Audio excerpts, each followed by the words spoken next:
I made the best smoky jollof rice using charcoal method, and I thought to share. 24 seconds, yeah, you better not stop. You got 24 seconds, can you beat the shot clock? What you waiting on, little daddy? I ain't got that much time. You seem anxious, you seem adamant, but you ain't crossed my line. Wondering why? No, you ain't shy. I'ma say bye. Better know I won't think twice. Better let go of your pride. No, now, just do it now. The star of today's is this party jollof tomato mix paste. It's from Gino brand. First thing I do is to put my oil on the fire, added the curry and thyme to it, and let this fry. If you've been watching my cooking videos, then you would know I love to build my flavors from scratch. Doing this, it enhances the flavor of your food. I added these bay leaves. I don't like it, so I would rather prefer to cut it into bite sizes, basically, instead of putting it at that big chunk. Allow this to fry, and after a few minutes I went in with this tomato paste. Now another tip is to always use wooden spoon or wooden spatula or morocco for your jollof. This will allow it not to overburn. Allow this to fry and to give this burnt look before you go ahead to add your peppermint. Let your tomato fry. As a matter of fact, let your tomato change color. This will make your jollof rice to be dark in color, if that makes sense. Now my pepper mix consists of atarodo, which is scotch bonnet pepper, tomato, consists of shombo and tatashi. I don't know the English name for that. Now I added it and I mixed everything to combine. I added these two seasoning cube and this seasoning powder. You can use anything, but personally I love to mix my seasoning.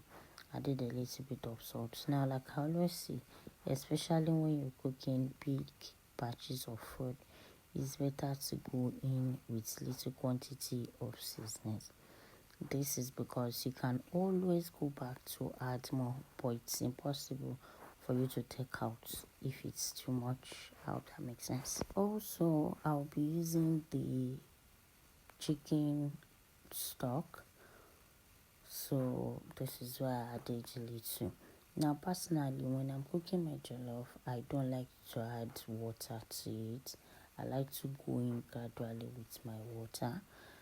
So after I added this brush, I went in with my rice, and you will later see me turn everything together. I just added a little bit of water to take up the whole rice. Now another method is make sure the water is a little bit above your rice base, and that is it. Allow this to cook on a medium heat before you can now proceed to that burnt part. If you look at the base of this jollof, you would see that it's actually colorful already. Now we don't do that color wherever on here. Our jollof base is natural. We don't add any extra colors to this. We don't use those things. I went ahead to taste it.